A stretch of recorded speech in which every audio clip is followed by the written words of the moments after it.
দুনিয়ার মধ্যে তুমি নামাজ পড়ো নাই, ফেরেশতা আল্লাহর কাছে জায়গায়, হে দয়ার মালিক তোমার বান্দা ফজরের নামাজ পড়ে নাই, তার কি সকালের খাবার কি বদ্ধ করে দেব? তখন আল্লাহ বলে, হে ফেরেশতা না না, বদ্ধ করা যাবে না, সে তো ফজর নামাজ পড়ে নাই, জোহরের তো নামাজ মনে হয় পড়তে পারে, সে তুমি অপেক্ষা করো দেখো, তুমি তো নামাজ, সে তো নামাজ পড়ে নাই, জোহরের নামাজ তো মনে হয় পড়তে পারে, কিন্তু জোহরের যখন রক্ত আসে তারপরেও জোহরের নামাজ কিন্তু পড়লো না। তখন আবার ফেরেশতা আল্লাহর কাছে যাইয়া বলো, হে দয়ার মালিক সে তো জোহরের নামাজও পড়ে নাই, জোহরের খাবার কি তাকে বন্ধ করে দেব?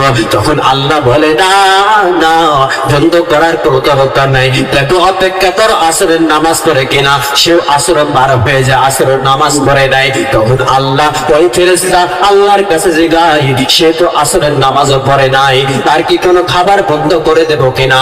কিন্তু আল্লাহ বলে, না না, মাগরিবের নামাজ পড়বে মনে হয়, আল্লাহ বলে মাগরিবের নামাজ পড়বে, মাগরিবের অর্থ শেষ হয়ে যায় তবুও সে নামাজ পড়ে নাই। আবার জিবরাইল যখন ফেরেশতারা যখন যাইয়া বলে, হে দয়ার মালিক সে তো মাগরিবের নামাজও পড়ে নাই, তার কি কোনো রাতের খাবার বন্ধ করে দেব? না না, বন্ধ করব না। কেন?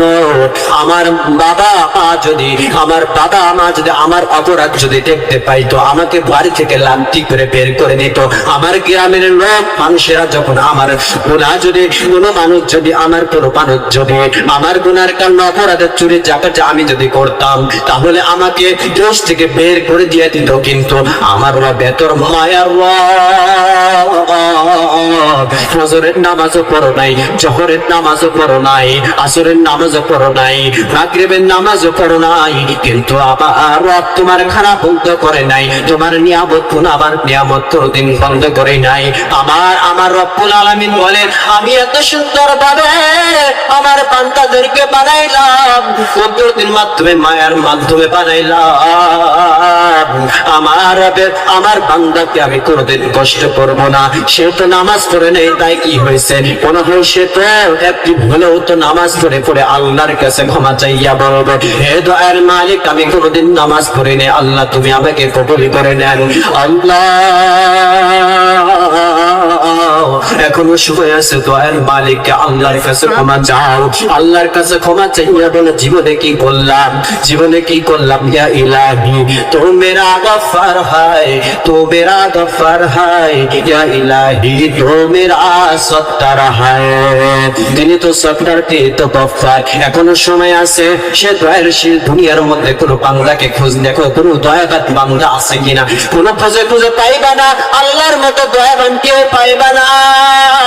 তুমি ইবাদত করো নাই, নামাজ পড়ো নাই, তবুও তোমার পানি বন্ধ করে নাই, আল্লাহর নিয়ামত কত পানি পান খানা খাইছো, তবুও ভক্ত করে নাই, চলার ভিতর চলেছ, তবুও তোমার জমিনের মধ্যে চলার জন্য তোমাকে পাউটাও চলা বন্ধ করে দেয় নাই। এখনো সময় আছে, আল্লাহর কাছে ক্ষমা চাও, ক্ষমা চাইয়া বলো, হে দয়ার মালিক কত গুনাহ করছি, আল্লাহ তুমি আমাদেরকে মাফ করে দাও। আসসালামু আলাইকুম ওয়া রাহমাতুল্লাহি ওয়া বারাকাতুহু।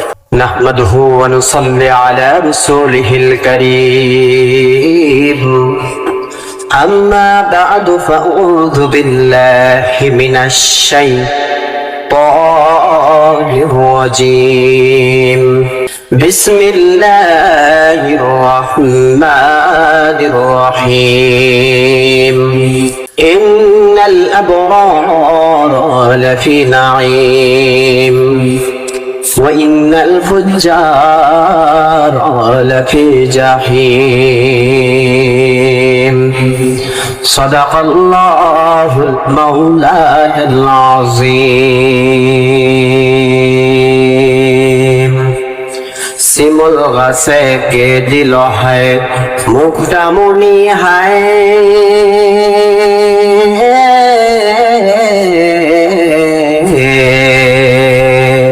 রংধনুকে কে সাজালো রঙে চমৎকার, আকাশ থেকে কার হুকুমে পরে পদপাত, মেঘে মালা কার হুকুমে দেয় বৃষ্টিপাত। আচ্ছা মানুষ বলো রে ভাই রাত্র কেন কালো, চাঁদ সূর্য উদা হতে এত আলো পেল। পশু পাখি কয় না কথা, মানুষ কেন কয়? বলো বলো বলো এসব কেমন করে হয়? লা ইলাহা ইল্লাল্লাহ, লা ইলাহা ইল্লাল্লাহ। জিক্রে খুদা হর দম তো হর जामे करते रहो,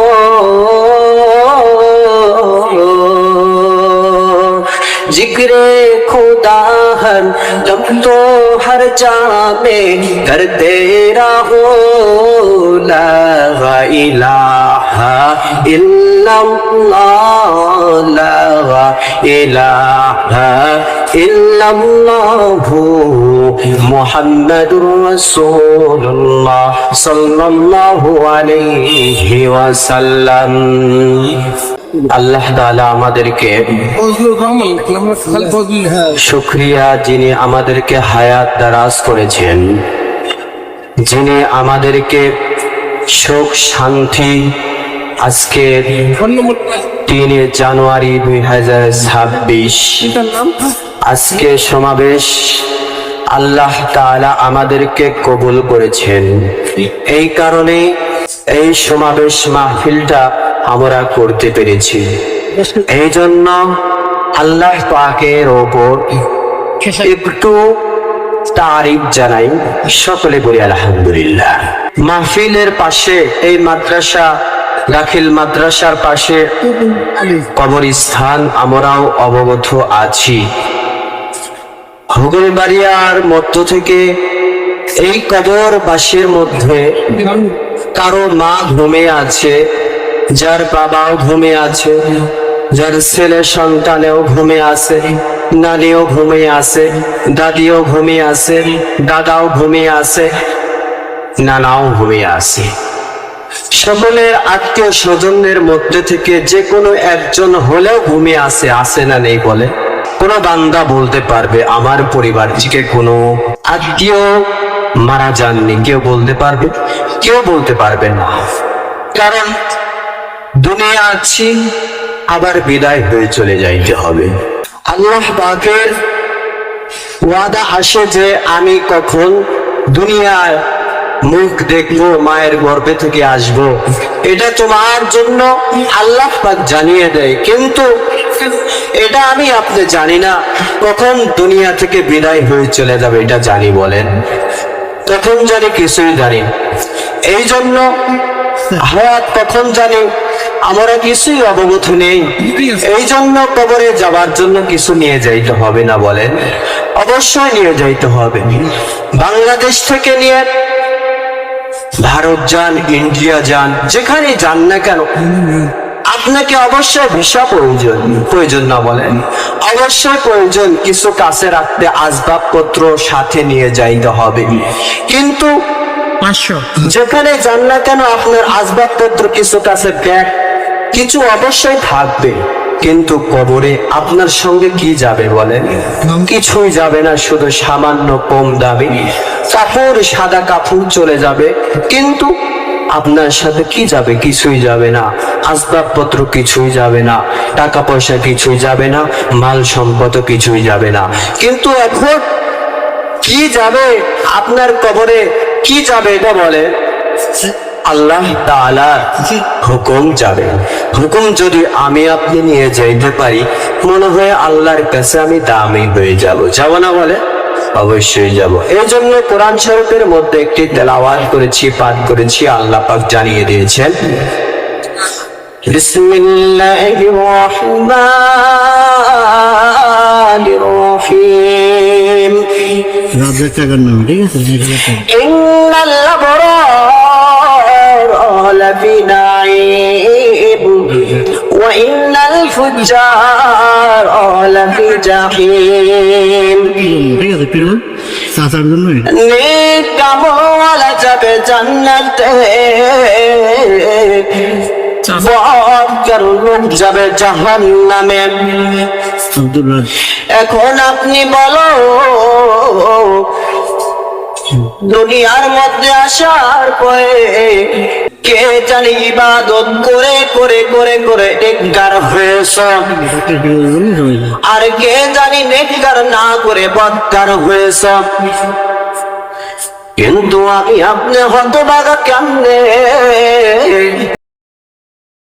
আল্লাহর কাছে পর্যন্ত দামি হতে পারলাম না এখনো সময় আছে তোমার মনে হয় হায়াত শেষ হয়ে গেল আল্লাহর কাছে দামি হওয়ার জন্য কিছুই করার প্রয়োজন নাই কি প্রয়োজন হবে আমি আপনি জানি না 5 ওয়াক্ত নামাজ পড়ে পড়ে আল্লাহর কাছে দামি হওয়া যায় আল্লাহর কাছে জিকির করে করে করে করে আল্লাহর কাছে দামি হয়ে যায় মানুষদের সম্মান করে করে করে করে করে আল্লাহর কাছে দামি হওয়া যায় আল্লাহর যত হুকুম আছে করে করে করে করে নেককার হওয়া যায় কিন্তু আমি আপনি হতভাগা কেমনে উম্মত নেককার তো হতে পারলাম না আল্লাহ রাসূলকেও খুশি করতে পারলাম না তুমি যদি নেককার হয়ে যাও তোমার সঙ্গে যাবে সাদা কাপড় আর যদি তুমি নেককার হয়ে থাকো তোমার সঙ্গে যাবে সাদা কাপড় কে চেয়ারম্যান কে মেম্বার কে ডাক্তার ইঞ্জিনিয়ার প্রফেসর কেউ আল্লাহ পাকের কাছে কোনো দাবি হবে না দাবি হতে পারবে শুধু আল্লাহর হুকুম ছাড়া কোনো কিছু দাবি হওয়া যায় না রে বাবা আমি আপনি দেখবো কেমনে দেখার জন্য বাবা কত মানুষের জানাজা করে করে করে করে বিদায় করে দিলাম নিজের আত্মীয় স্বজনদের মধ্যে থেকে নিজের বাবাকে হারাইলাম মা হারাইলাম দাদাকে হারাইলাম নাতিকে হারাইলাম কিন্তু আমি আপনি বুঝি না হে হতভাগা সব উম্মতকে নিজের আপন আত্মীয় স্বজনদেরকে আমি জানাজা করিয়া বিদায় করে দিলাম তোমার সামনে তোমার মা হারাইলা তোমার সামনে তোমার বাবাও হারাইলা তোমার এক বিন্দু পরিমাণও তোমার মায়া হয় না সেই মা নাকি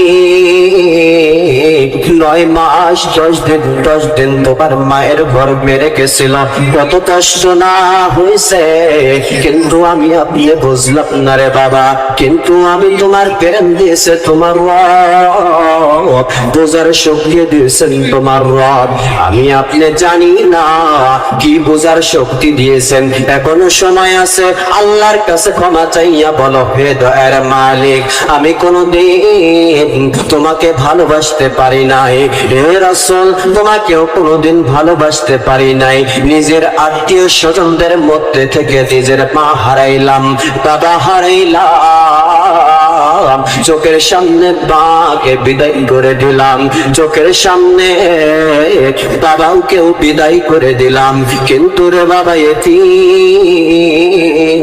ওই নবীকে পয়গম্বর আলাইহিস সালাতু ওয়াস সালামকে চেনো নাকি ওই পয়গম্বর ছোট থেকে বৃদ্ধা পর্যন্ত একদম মরার আগ পর্যন্ত সে এতিম ছিলেন আমাদের পয়গম্বর মা আমিনার ঘরে যখন আমাদের মুহাম্মদ নবী আসলো আসার পরে ছোট্ট ঘরে মার সুন্দর গর্ভে মায়ের গর্ভের মধ্যে মা মুহাম্মদ আসলো আসার পরে তার দাদাজান আবু তালেব রাস্তা দিয়ে ঘুরে ঘুরে ঘুরে ঘুরে তার তো বাবা চলে গেল, মা দুনিয়া থেকেও কিন্তু বিদায় হয়ে চলে যাবে, আমি আপনি জানবো না। ছোট্ট করে মা মোহাম্মদ, মা আমিনার ঘরে মোহাম্মদ আসলো, আসার পরে তার দাদা রাস্তা দিয়ে ঘুরে ঘুরে ঘুরে ঘুরে আমার মোহাম্মদ নাতি জানকে কে দায়িত্ব নিবে দুধ পান করার জন্য, কে দায়িত্ব নিবে, কিন্তু আমি আপনি কেউ আর নেই না, সে মোহাম্মদকে নেই না।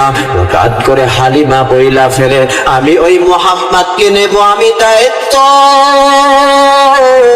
আমার দুধ পান করার জন্য আমি হালিমা ওই মোহাম্মদকে নেব। মা আমিনার ঘরে লালন পালিত করতে লাগলো মোহাম্মদকে, মোহাম্মদকে দুধ পান করাই লালন পালন করে করে যখন মোহাম্মদ বড় হয়ে গেল, বড় হয়ে যাওয়ার সঙ্গে সঙ্গে দেখবেন আমাদের ছোট ছোট পোলাপানরা দেখবেন মাঠের মধ্যে খেলাধুলা করে, মাঠের মধ্যে খেলাধুলা করে করে করে করে রাতের বেলা মাগরিবে যখন আজান দেয় মা বাবা আয়েশা তার সন্তানদেরকে নিয়ে চলে যায়, কিন্তু আমার মোহাম্মদ দুনিয়া আসার পূর্বে মা বাবাকে হারাইলা। হঠাৎ করে ওই নবী ছোট ছোট পোলাপানদেরকে খেলা দেখতেছিল, খেলা দেখে দেখে দেখে দেখে দেখে হঠাৎ করে সন্ধ্যার দিকে আসে, সন্ধ্যার দিকে আয়েশা বলে, সব পিতা মাতা আয়েশা সব সন্তানদেরকে আদর করে করে করে বাসায় নিয়ে চলে যায়, কিন্তু আমার মোহাম্মদের মা আসে না, বাবাও আসে না। এ নবীর উম্মতের দল, ভালো কইরা বসো, আমার মা হারাইলা বাবা হারাইলা। সেই মোহাম্মদ বসে বসে খেলা দেখতে থাকে, কিন্তু রাতের বেলা সব মা বাবা আয়েশা ফুলে ফুলে তুলে বাড়ির দিকে নিয়ে চলে যায়, কিন্তু আমার মা আসে না। আমার বাবা তো দুনিয়া থেকে বিদায় হয়ে চলে গেছে, আমার বাবা যদি থাকতো তাদের মতো আমাকে কোলে করে আদর যত্ন করে নিয়ে চলে যাইতো বাড়িতে, কিন্তু আমার মা নাই বাবা নাই। সে এইদিকে হালিমা, এইদিকে মা আমিনা খুঁজতে থাকে আমার মোহাম্মদ কই, আমার মোহাম্মদ কই, আবার মোহাম্মদ কই। সবাইকে জিজ্ঞাসা আমার নবী মোহাম্মদকে দেখেছো কিনা, কেউ জানে না আমার মোহাম্মদকে, কেউ জানে না। ছোট ছোট পোলাপানদেরকে জিজ্ঞাসা আমার মোহাম্মদকে দেখেছো, ছোট ছোট পোলাপানরা বলে আমি মোহাম্মদকে নাম জানি না, মোহাম্মদকে চিনি না। দেখলাম মাঠের মধ্যে এক কোনায় বৈশা বৈশা এক ছোট বালক ছোট বাচ্চা কান্না করে করে করে বসে আছে। মা আমিনা বুঝতে পারে মনে হয় সে আমার মোহাম্মদ। মাঠের মধ্যে আয়েশা দেখে যে আবানুল মোহাম্মদ, চোখে চোখে চোখে জল, এত কান্না করে আমার বাবা নাই। আমার সব সন্তানদেরকে বাবা এসে এসে নিয়ে চলে যায়, আমার মা আসে না, বাবাও আসে না। চোখের পানি ফেলাইয়া কান্না করে আমার বাবা কই, আমার মোহাম্মদ নবী, সেই নবীকে আমি চিনতে পারলাম না। সেই নবীকে যদি না সৃষ্টি করা হইতো আসমান সৃষ্টি করা হইতো না, সেই নবীকে যদি সৃষ্টি না করা হইতো জমিন সৃষ্টি করা হইতো না, সেই নবীকে সৃষ্টি করা না হইতো গাছ গাছালি সৃষ্টি করা হইতো না। কিন্তু আমার নবী এত মায়ের নবী, আল্লাহর কাছে এত দামি হয়ে গেলেন কেমনে? সেই মোহাম্মদের বাবা নাই, মা আমিনা খুঁজা খুঁজা হঠাৎ করে মাঠের মধ্যে এক কোনায় পয়সা দেখে যে আমার মোহাম্মদ কান্না করে, দেখে আদর যত্ন মা আমিনা কোলে নিয়ে কান্না শুরু করে। আর মোহাম্মদ বলে হে মা আমার বাবা নাই। আমি দেখলাম সন্ধ্যার দিকে ছোট ছোট পোলাপানরা খেলাধুলা করে, তার মা আয়েশা তাদের আদর যত্ন করে করে করে তাদেরকে বাড়িতে নিয়ে চলে যায়। আমার মা বাবাও কিছুই নাই। হে মা আমেনা মা, আমার মা তুমি এত আদর করো কেমনে আমায়? তখন সঙ্গে সঙ্গে ফেলাইয়া তাদেরকে মা মুহাম্মদকে নিয়ে কোলে নিয়ে বাড়িতে চলে যায়। বাড়িতে যাওয়ার পরে কিন্তু আমি আপনি বুঝলাম না রে বাবা, এ যুবক মুহাম্মদ এত এতিম ছিলেন রে বাবা, কিন্তু বাবা মুহাম্মদ মা আমেনাকে বলে, মা আমার বাবাকেও দেখতে পারি নাই, আমার বাবাকে একটু দেখাও, কবর কোথায় আছে আমি একটু জিয়ারত করব। হে মুহাম্মদ, মা আমেনা বলে, তোমার দাদার থেকে আবু তালিবের থেকে তুমি অনুমতি নিয়ে নাও, অনুমতি নিয়ে যাই, চলো যাই তোমার আব্বা জানের কবর জিয়ারত করার জন্য চলে যাই। তখন আবু তালিবের কাছে চলে যায় মুহাম্মদ, হে দাদা যান, হে দাদা যান, আমাকে একটু অনুমতি দেন, অনুমতি দেন, তাহলে আমি আব্বা জানের কবরে একটু জিয়ারত করার জন্য যাই। আমার বাবাকে কোনোদিন দেখতে পাই নাই, দুনিয়ার মুখ দেখানোর পূর্বে আমি বিদায় করে দিয়েছি আমার বাবাকে, সেই বাবাকে দেখতে পারি নাই। হে দাদা যান, আমাকে একটু অনুমতি দিয়া দেন। সঙ্গে সঙ্গে দাদা যান বলে, যাও যাও, অনুমতি দিয়েছি, সঙ্গে তোমার বাবার জিয়ারত করে আসো। তখন একটি ঘোড়ার উপর মা আমেনা সামনে বসলো এবং দাদা এবং মুহাম্মদকে সামনে বসে এবং তার সঙ্গে ছিল উম্মে আইমান তাসি, তিনজন ব্যক্তি। নাম্বার 1 মা আমেনা, নাম্বার 2 মুহাম্মদ, নাম্বার 3 উম্মে আইমান। তিনজন ঘোড়ার উপর ওইটা বাপ্পা জানের মুহাম্মাদের আব্বা জান কবরকে জিয়ারত করার জন্য রওনা দিল। রওনা দেওয়ার পরে সঙ্গে সঙ্গে মা মুহাম্মাদের আব্বা জানের কবর পাওয়ার সঙ্গে সঙ্গে মুহাম্মদ ঘোড়ার উপর থেকে লাফ দিয়া কবর জিয়ারত করার জন্য সঙ্গে সঙ্গে কান্না শুরু করে দিয়েছেন। এর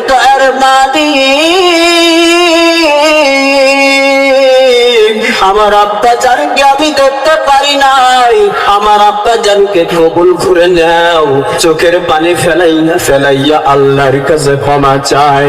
ও দয়ার মালিক, আমি তো বড় এতিম, দুনিয়ার মধ্যে সবচেয়ে বড় আমি এতিম, আমি মুহাম্মদ। মনে হয় আল্লাহ তুমি আমার উপর রাগ করেছো, রাগ করার কারণে আমার মুহাম্মাদের আব্বা জানকে বিদায় করে নিয়ে চলে গেলা।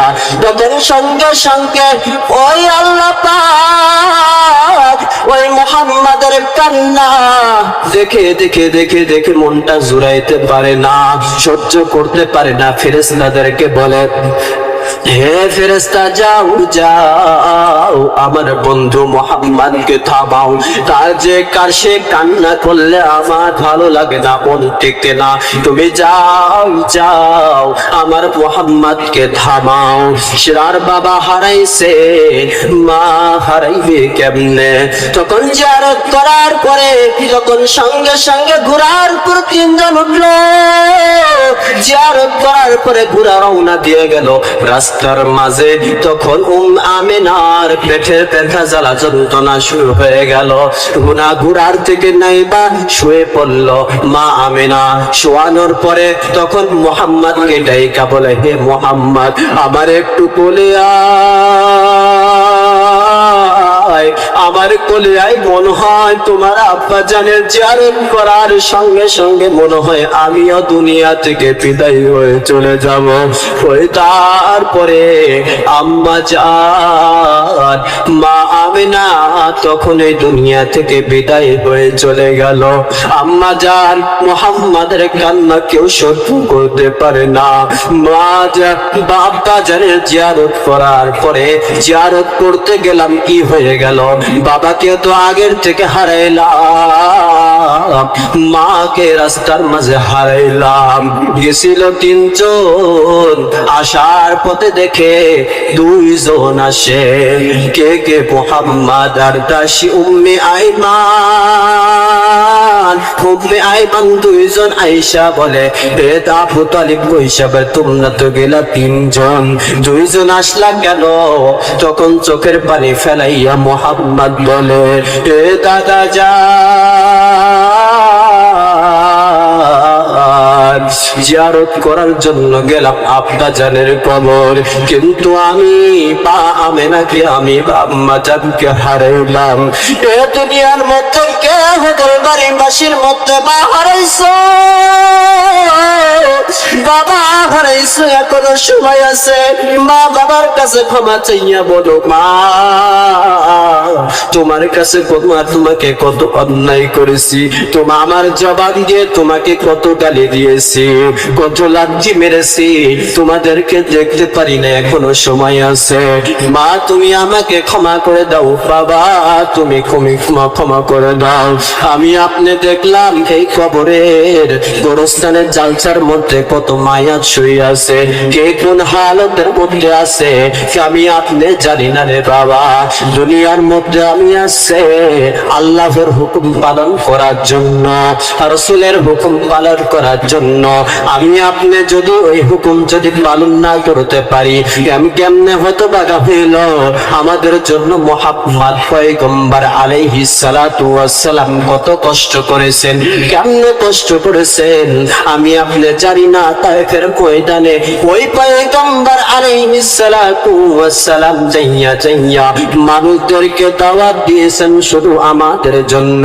দাওয়াত দিয়া ওই পাথর নিক্ষেপ করে মুহাম্মদদেরকে তাড়াইয়া দিয়েছে। মুহাম্মদ পয়গম্বর তারপরে ময়দানে চাইয়া সবার কাছে বলে, আমি মক্কার মুহাম্মদ, আমাকে কি চেনো?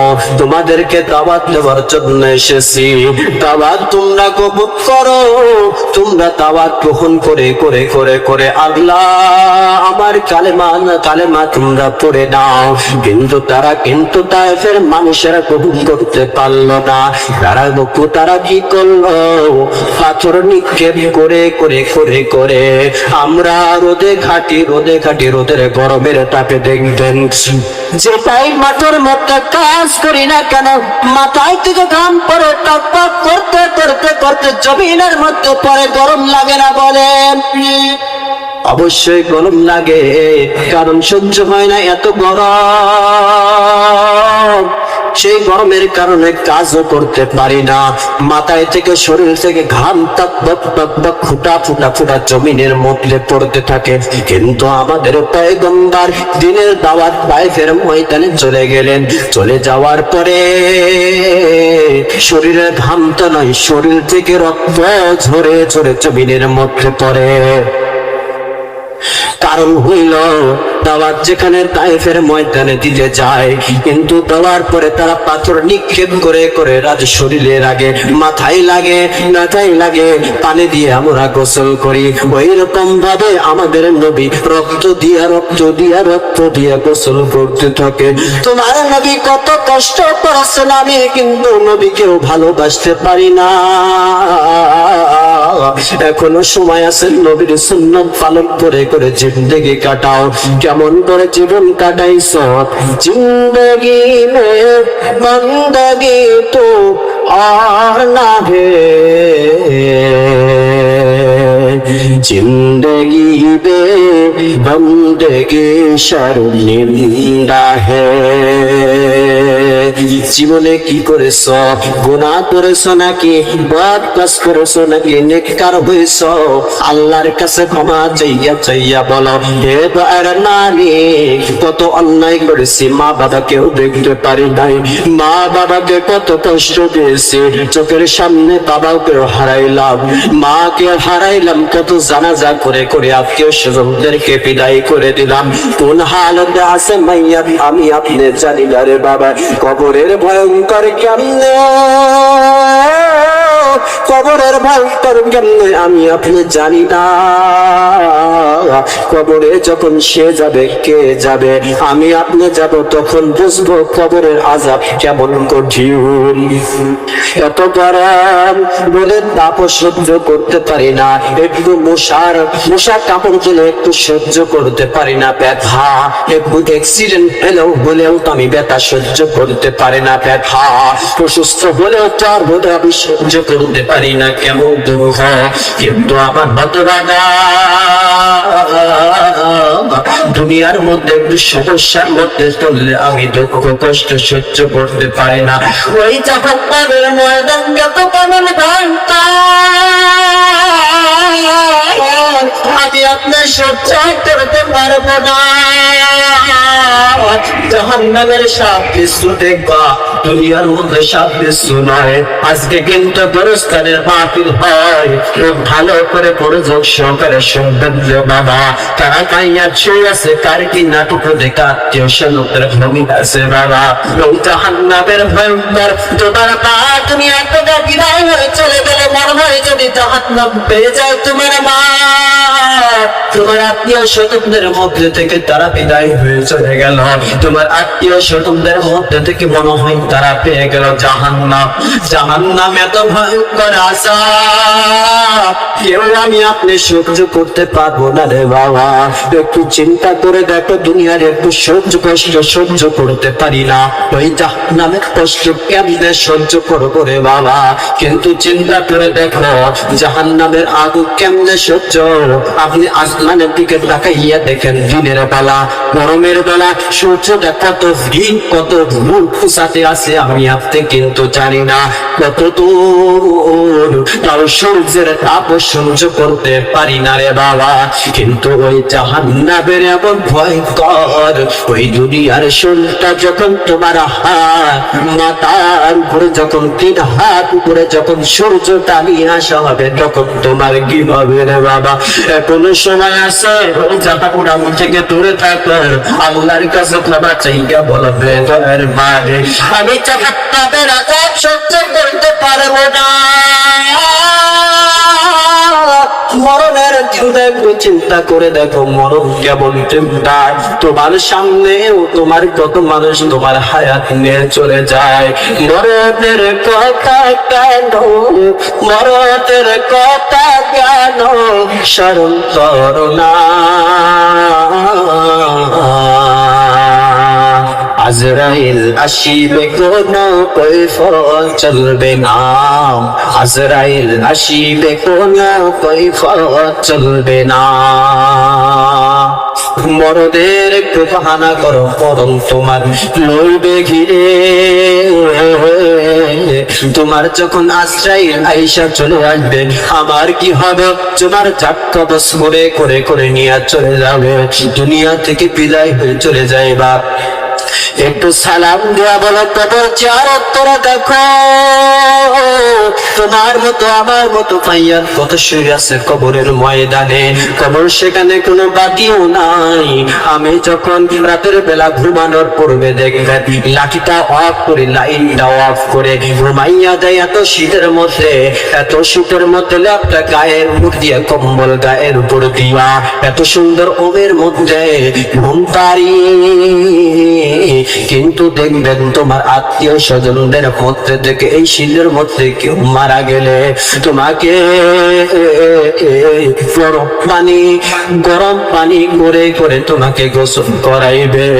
একজন যাবে পানি গরম করার জন্য, আর একজন যাবে বাঁশ বাগানে বাঁশ কাটার জন্য, আর একজন যাবে কাঁধে কোদাল নিয়ে চলে যাবে কবরস্থানে যাইয়া কবর খনন করবে, আর একজন যাইবে বাজারে যাইবে। এই জন্য বলার জন্য আমি আপনি বললাম, একটু কান দিয়া মনোযোগ একটু দিয়া শুনবা রে বাবা। দুনিয়ার মধ্যে কি করলাম তোমার জন্য, তুমি যখন দুনিয়া থেকে বিদায় হয়ে চলে যাবে, তোমার জন্য যাবে গরম পানি করার জন্য, তোমার জন্য যাবে বাঁশ বাগানে বাঁশ কাটার জন্য, তোমার জন্য যাবে বাজারে যাইয়া তোমার আমি কাপড় সাদা কাপড় কিনে নিয়ে আসবে। এই শীতের মধ্যে গোসল করাইয়া তোমাকে যখন খাটনির উপর নিয়ে যাবে, সাদা কাপড় এত পাতলা তোমাকে কম্বল পর্যন্ত দেওয়া হবে না। এই শীতের মধ্যে তুমি মায়াকে কেমন করে গোসল করাবে? তোমার আত্মীয় স্বজনরা নিজ হাতে দিয়ে তোমাকে গোসল করাবে, নিজ মানুষেরা তোমাকে দাফন করবে, নিজ মানুষেরা বাঁশ বাগানে যাইয়া তোমার জন্য বাঁশ কাটবে, নিজ মানুষেরা তোমার জন্য বাজারে যাইয়া তোমার জন্য দাফন কাপন অল্প দামি কাপড় কিনে তোমার জন্য দাফন করবে। তখন আমি আপনি কোথায় যাব? কোথায় গেল গরম?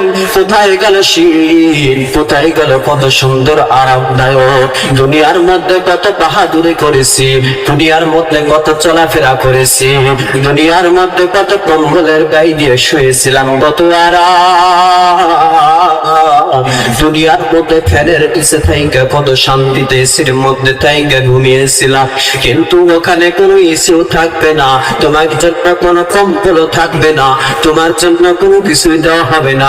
দুনিয়াতে কত টাকা কামাইলা, তোমাকে একটা পয়সা তোমাকে দেওয়া হবে না, শুধু সামান্য অল্প কাপড় কিনে বাজার থেকে নিয়ে তোমাকে দাপন করে তোমাকে মাইয়া তোমাকে ওই কবরে অর্থের মধ্যে তোমাকে ধুয়ে চলে আসবে। এখনো সময় আছে, চোখের পানি ফেলাইয়া আল্লাহর কাছে ক্ষমা চাও। দয়ার মালিক এত কষ্ট করে আমাকে শোয়াইবে কবরে, অন্ধকার কবরে কত সুন্দর দেখবেন জালসার ময়দানে আমি বসে আছি, দেখবেন কত সুন্দর আলো, রাস্তা দিয়ে তাকাইয়া দেখবেন কত সুন্দর আলো, কিন্তু সেখানে তোমাকে এক চিমটি পরিমাণে তোমাকে আলো দেওয়া হবে না, বালিশও দেওয়া হবে না, কম্বলও দেওয়া হবে না। এত হতভাগা কে আসরের নবীর উম্মত? আল্লাহর কাছে ক্ষমা চাইয়া বলো, হে দয়ার মালিক কত অন্যায় করেছি, আমি জাহান্নামের আযাব সহ্য করতে পারবো না। হে দয়ার মালিক তুমি আমাদেরকে ক্ষমা করে দাও। তুমি কি নামাজের মধ্যে কিছু পরিমাণ তুমি সময় দিতে পারো না? তোমার কত কাজের মধ্যে সময় দাও তুমি। আল্লাহ আমি আল্লাহ বললাম, তুমি ফজরের নামাজের মধ্যে তুমি 20টা মিনিট সময় দাও, জোহরের নামাজে তুমি 20টা মিনিট সময় দাও, আসরের নামাজে তুমি 20টা মিনিট সময় দাও, মাগরিবে তুমি 20টা মিনিট সময় দাও, ইশারের নামাজে তুমি 20টা মিনিট সময় দিয়া তুমি 5 ওয়াক্ত নামাজে 1 ঘন্টার মধ্যে তুমি পরিপূর্ণ ব্যয় করো, আমি আল্লাহ সব গুনাহ মাফ করে দেব। আমি আল্লাহ তোমাকে পরিণয় করে দিব। দিনে 24 ঘন্টা তুমি সদাসর্বদাই আমার ইবাদত করতে থাকো, কিন্তু এটা আমি বলি নাই। তুমি দিনে তুমি নামাজের মধ্যে 5 ওয়াক্ত নামাজের শুধু 1 ঘন্টা সময় দাও, আর বাকি সময় তোমার নিজ কাজে চলে যাও, আমি আল্লাহ সব গুনাহ মাফ করে দেব। তোমার মতো সন্তান নামাজের দাওয়াত দেখে বলে কি আমার কোনো সময় না, নামাজ পড়বো, ভবিষ্যতে নামাজ পড়বো, কবে নামাজ পড়বা আল্লাহ পাকে ভালো যাবে। তোমার মতো সন্তান ড্রাইভারি কৃষি কাজ করে নামাজ বাকি দেয় না, আছে না নাই বলেন? মাঠে কাজ করে তবু নামাজ তো নামাজ কাজা করে না, ড্রাইভারি কাজ করে গাড়ি চালায় তবুও নামাজ বাকি দেয় না, আত্মীয় স্বজনদের সাথে সময় দেয় তবুও নামাজ বাদ দেয় না, আছে না নাই বলেন? চিল্লা বলে। কিন্তু আমি কেমনে হতভাগা, তোমার নবীর থেকেও তুমি এত কাজের মনোযোগ হয়ে গেছো, সময় পাও না। 5 ওয়াক্ত নামাজ পড়লে কি হবে? দিনে 24 ঘন্টায় তুমি 1 ঘন্টা ব্যয় করতে পারো না, তুমি কেমনে আল্লাহ ইমানদারি বান্দা হইলা? এখনো সময় আছে, তোমার রবের কাছে ক্ষমা চাইয়া বলো, হে দয়ার মালিক আমি 5 ওয়াক্ত 1 ওয়াক্ত নামাজ পড়তে পারি না, এই নামাজ ছাড়াও কবরের ময়দানে যখন চলে যাব, কিয়ামতের ময়দানে আমি যখন চলে যাব, যাওয়ার পরে আমার আপনি কি হবে রে বাবা? দুনিয়ার মধ্যে জাহান্নামের একটু সহ্য করতে পারি না, বেদনাঘাত সহ্য করতে পারি না। ফেরেশতাদেরকে ডাইকা বলবে, এ ফেরেশতা যাও যাও, তাকে জিগাও দুনিয়ার মধ্যে কোন ইবাদত করেছে কিনা, চিন্তি পরিমাণ কোন উপকার করেছে কিনা, ভালো কাজ আছে কিনা। ফেরেশতা যাইয়া বলবেন, হে বান্দা, আল্লাহর বান্দা, তোমাকে দেওয়া সবকিছু আল্লাহ পাক দিয়েছেন, তুমি কি হুকুম আল্লাহর নিয়ামত শুকর আদায় করেছো কিনা, আল্লাহর নামাজ পড়েছো কিনা, ইবাদত করেছো কিনা? ওই বান্দাটা বলবে, না আমি কোনোদিন নামাজ পড়তে জানি না, আমি কোনোদিন নামাজ পড়তে জানি নাই, আমি কোনোদিন পড়তে জানি না। হে আল্লাহ, তুমি আমাকে ক্ষমা করো, ক্ষমা করো। কিয়ামতের ময়দানে যতই তুমি বাহানা করো, কিন্তু আমার রব তোমাকে কোনোদিন ক্ষমা করবে না। এখন শোনা আছে খবর, ক্ষমা চাওয়ার জায়গা হলো দুনিয়া, ক্ষমা চাওয়ার জায়গা হলো কিয়ামতের ময়দানে না, আখিরাতের ময়দানে না। যতই ক্ষমা চাও আল্লাহ কোনোদিন কবুল করবে না। এখনো সময় আছে দুনিয়া বাঁচার, তোমার আত্মা যখন আজরাইল যখন নিয়ে চলে যাওয়ার পূর্বে, তো এখনো সময় আছে, তুমি ক্ষমা চাইয়া বলো, হে দয়ার মালিক, আমি দুনিয়া থাকা অবস্থায় মানুষদেরকে উপকার করতে পারি নাই, নামাজ পড়তে পারি নাই, ইবাদত করতে পারি নাই, হে দয়ার মালিক ক্ষমা করিয়া তুমি আমাকে জান্নাতের ফুলের বাগান বিছাইয়া দাও। তুমি ফজর নামাজ পড়ো নাই, কাদশীদের মধ্যে কম্বলের মধ্যে তুমি ঘুমাও। যারা নামাজ পড়ে তাদেরকে একটু পর্যন্ত কষ্ট হয় না, বলেন আমি তাদের মতো কষ্ট করতে পারি নাই কেন রে বাবা? দুনিয়ার মধ্যে তুমি নামাজ পড়ো নাই, ফেরেশতা আল্লাহর কাছে জায়গায়, হে দয়ার মালিক, তোমার বান্দা ফজরের নামাজ পড়ে নাই, তার কি সকালের খাবার কি বদ্ধ করে দেব? তখন আল্লাহ বলে, হে ফেরেশতা, না না, বদ্ধ করা যাবে না, সে তো ফজর নামাজ পড়ে নাই, জোহরের তো নামাজ মনে হয় পড়তে পারে, সে তুমি অপেক্ষা করো, দেখো তুমি তো নামাজ, সে তো নামাজ পড়ে নাই, জোহরের নামাজ তো মনে হয় পড়তে পারে, কিন্তু জোহরের যখন রক্ত আসে তারপরেও জোহরের নামাজ কিন্তু পড়লো না। তখন আবার ফেরেশতা আল্লাহর কাছে যাইয়া বলো, হে দয়ার মালিক, সে তো জোহরের নামাজ পড়ে নাই, জোহরের খাবার কি তাকে বন্ধ করে দেব? তখন আল্লাহ বলে, না না, বন্ধ করার কোনো দরকার নাই, দেখো অপেক্ষা কর আসরের নামাজ পড়ে কিনা। সেও আসর পার হয়ে যায়, আসরের নামাজ পড়ে নাই। তখন আল্লাহ ওই ফেরেশতা আল্লাহর কাছে জিগায়, সে তো আসরের নামাজও পড়ে নাই, তার কি কোনো খাবার বন্ধ করে দেব কিনা? কিন্তু আল্লাহ বলে, না না, মাগরিবের নামাজ পড়বে মনে হয়। আল্লাহ বলে, মাগরিবের নামাজ মনে পড়বে, মাগরিবের অক্ত শেষ হয়ে যায়, তবুও সে নামাজ পড়ে নাই। আবার জিবরাইল যখন ফেরেশতারা যখন যাইয়া বলে, দয়ার মালিক, সে তো মাগরিবের নামাজও পড়ে নাই, তার কি কোনো রাতের খাবার বন্ধ করে দেব? না না, বন্ধ করব না। কেন? আমার বাবা মা যদি আমার অপরাধ যদি দেখতে পাইতো, আমাকে বাড়ি থেকে লান্তি করে বের করে দিত। আমার গ্রামের লোক মানুষেরা যখন আমার গুনাহ যদি কোনো মানুষ যদি আমার কোনো মানুষ যদি আমার গুনার কারণে অপরাধের চুরি জাকাত আমি যদি করতাম, তাহলে আমাকে দেশ থেকে বের করে দিয়ে দিত। কিন্তু আমার বেতর মায়ার ফজরের নামাজও পড়ো নাই, জোহরের নামাজও পড়ো নাই, আসরের নামাজও পড়ো নাই, মাগরিবের নামাজও পড়ো নাই, কিন্তু আমার রব তোমার খারাপ বন্ধ করে নাই, তোমার নিয়ামত আমার নিয়ামত কোনদিন বন্ধ করে নাই। আমার রব্বুল আলামিন বলেন, আমি এত সুন্দর ভাবে আমার বান্দাদেরকে বানাইলাম, কুদরতের মাধ্যমে মায়ার মাধ্যমে বানাইলাম। আমার বান্দাকে আমি কোনদিন কষ্ট করব না। সে তো নামাজ পড়ে নেই, তাই কি হয়েছে? মনে হয় সে তো একটি ভুলেও তো নামাজ পড়ে আল্লাহর কাছে ক্ষমা চাইয়া বলবে, হে দয়ার মালিক, আমি কোনদিন নামাজ পড়ি নাই, আল্লাহ তুমি আমাকে কবুল করে নেন। আল্লাহ এখনো সময় আছে দয়ার মালিককে আল্লাহর কাছে ক্ষমা চাও। আল্লাহর কাছে ক্ষমা চাইয়া বলে জীবনে কি করলাম, জীবনে কি করলাম, ইয়া ইলাহি তো মেরা গফার হায়, তো মেরা গফার হায়, ইয়া ইলাহি তো মেরা সত্তার হায়। তিনি তো সত্তার, তিনি তো গফার। এখনো সময় আছে, সে দয়ার শীল দুনিয়ার মধ্যে কোন বান্দাকে খোঁজ দেখো, কোন দয়াবান বান্দা আছে কিনা। কোন খোঁজে খুঁজে পাইবা না, আল্লাহর মতো দয়াবান কেউ পাইবা না। তুমি ইবাদত করো নাই, নামাজ পড়ো নাই, তবুও তোমার পানি বন্ধ করে নাই। আল্লাহর নিয়ামত কত, পানি পান খানা খাইছো, তবুও ভক্ত করে নাই। চলার ভিতর চলেছো, তবুও তোমার জমিনের মধ্যে চলার জন্য তোমাকে পাউটাও চলা বন্ধ করে দেয় নাই। এখনো সময় আছে, আল্লাহর কাছে ক্ষমা চাও। ক্ষমা চাইয়া বলো, হে দয়ার মালিক, কত গুনাহ করছি আল্লাহ, তুমি আমাদেরকে মাফ করে দাও।